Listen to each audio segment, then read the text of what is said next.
Good Morning Business, French Tech.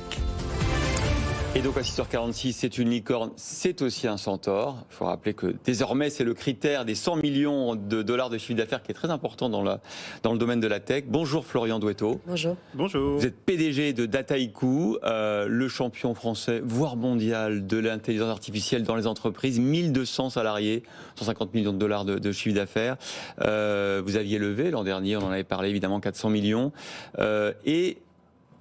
Il y a cette étude que vous avez réalisée avec l'Institut de sondage YouGov, très intéressante, qui montre qu'effectivement la prise de conscience de l'IA au sein des entreprises est de plus en plus forte, mais que finalement, concrètement, les salariés aussi sont conscients qu'ils vont vouloir gérer de la data, qu'ils ont besoin d'outils pour le faire, mais ils ne sont pas forcément encore évangélisés. Comment on fait pour effectivement leur permettre d'avoir les outils et le cerveau pour utiliser toute cette data ?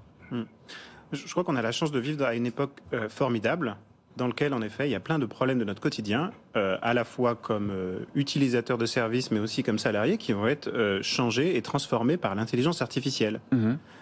Si je travaille dans une entreprise, potentiellement, il y a plein de choses comme savoir si je dois maintenir mon produit, si je dois arrêter ou continuer ma chaîne de production, quand est-ce que je dois relancer une commande, où on va pouvoir utiliser les données et l'intelligence artificielle, en fait, pour automatiser des décisions, les prendre mieux, plutôt que de jouer à la devinette, en fait, avec l'intelligence artificielle. Comme on le faisait pour faire les études marketing, par exemple, avant. Hein. Tout à fait.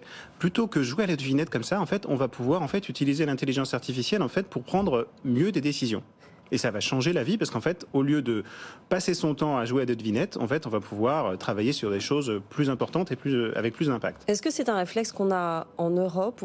Une grande partie de votre activité est aux États-Unis. Est-ce qu'on réagit de la même façon que les Américains ? Est-ce que ce recours à l'intelligence artificielle est aussi simple ?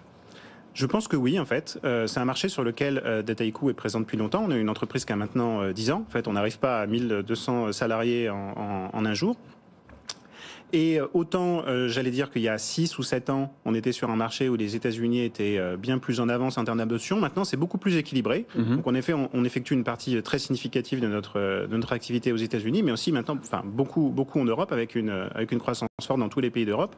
Et en effet, maintenant, ce réflexe est là. Alors, est-ce que Dataiku, vous parvenez finalement à évangéliser et à permettre l'utilisation de l'IA pour gérer la data dans tous les métiers? Je parlais du marketing, j'imagine que est-ce que c'est dans la RH par exemple, il y a un taux d'adoption de ces outils aussi important? Oui, il y a une adoption maintenant de ces outils dans à peu près tous les métiers, parce qu'on pense souvent au marketing, on pense souvent à la donnée utilisateur, parce que potentiellement ça fait peur par exemple, parfois, le respect de la vie privée, etc. Mais en fait, l'utilisation de la donnée, c'est beaucoup dans les services financiers, de plus en plus, pour automatiser la banque, l'assurance aussi. La banque, l'assurance. Ouais. C'est beaucoup dans l'ingénierie.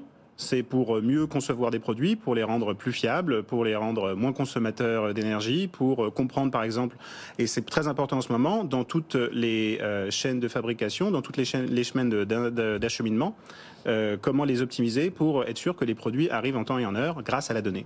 Vers quelle évolution vous allez aujourd'hui? Vous avez levé 400 millions il n'y a pas longtemps. Quel développement vous avez mis en route pour les prochains mois? Qu'est-ce qui peut changer?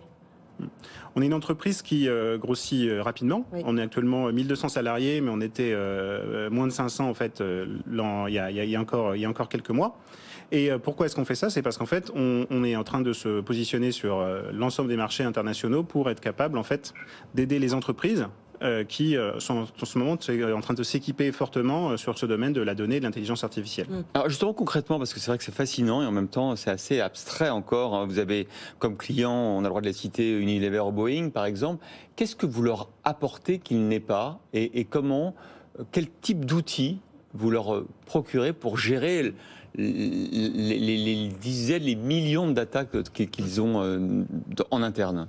On fournit un outil en fait qui est un accélérateur pour l'intelligence artificielle, en fait, qui permet d'accélérer la capacité de développer ces projets de deux façons. Un, c'est un outil qui va permettre beaucoup plus vite en fait de transformer les données, de comprendre, de fabriquer ces modèles d'intelligence artificielle en fait qui construisent la valeur, d'aller 10, 15, 20 fois plus vite d'une part, et d'autre part, et c'est très important, qui permet de démocratiser cette intelligence artificielle en permettant à des profils qui ne sont pas des profils techniques de développer cette intelligence artificielle par eux-mêmes.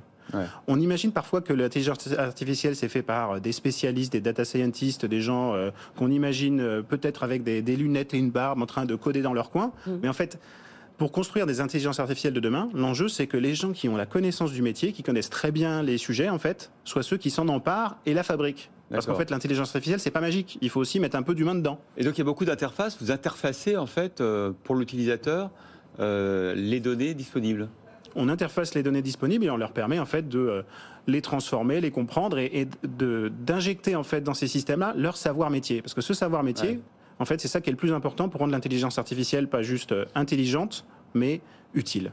Dans le développement que vous avez mis en route, il y a beaucoup de recrutement, de profils de spécialistes de l'intelligence artificielle, j'imagine.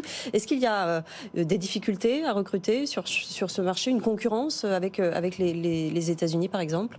Je pense qu'il y a une concurrence assez forte sur ce domaine-là, avec les États-Unis, avec la Chine, en fait. Il y a un enjeu d'équipement. Nous, de notre côté, en effet, on recrute fortement dans ce domaine-là et on a la chance, en fait, de se positionner en France et de recruter fortement notre activité de recherche et développement. Il y a assez de profils en France ? Je pense qu'en France, on a quand même un avantage, c'est qu'en effet, on a des profils dans ces domaines-là. On a des gens qui ont une compétence et qui ont des capacités d'analyser les données, qui ont finalement des compétences assez larges, en fait, qui leur ont permis, en fait, de s'adapter et d'arriver sur ces nouveaux marchés ou sur de nouvelles technologies. Et je pense qu'un enjeu, c'est de continuer comme ça. C'est-à-dire qu'en fait, d'avoir des gens en France qui ont ces profils larges, qui connaissent les mathématiques, l'informatique, etc., et qui vont être capables de s'adapter. Alors justement, on dit souvent qu'il y a la crise des maths, on n'enseigne pas assez les maths. C'est vrai ça ou pas ? Vous le ressentez, vous, dans les dernières générations ? Je pense que... Alors, moi, j'ai la chance plutôt d'embaucher les gens quand ils ont 23, 24, 25 ans. Donc, peut-être que la crise des maths dont on est en train de parler maintenant, elle va arriver dans 10 ans. Ouais. Mais pour l'instant, ça va. Bon, encore une question. Vous recrutez beaucoup parce que, un peu comme un cabinet de conseil, vous mettez les gens de Dataiku à l'intérieur des entreprises quand vous avez des clients ? Alors, nous, on recrute beaucoup, mais en fait, pour permettre à nos clients de découvrir le produit et pour développer notre propre produit, nous, notre activité, c'est du développement logiciel. Donc, en fait, c'est plutôt les gens dans les entreprises qui apprennent notre produit. Donc, on a beaucoup de contenu en ligne, en fait, pour les aider à se former sur notre produit, sur l'intelligence artificielle. C'est beaucoup de produits sur étagère, en fait. Oui. D'accord, c'est super, parce que du coup, vous pouvez évangéliser beaucoup plus vite et avec moins de ressources à déployer dans les entreprises. Et c'est ça qui nous a permis, en fait, de nous déployer comme ça à l'international depuis Paris, capitale de la France. Et voilà, et du monde. Et du monde.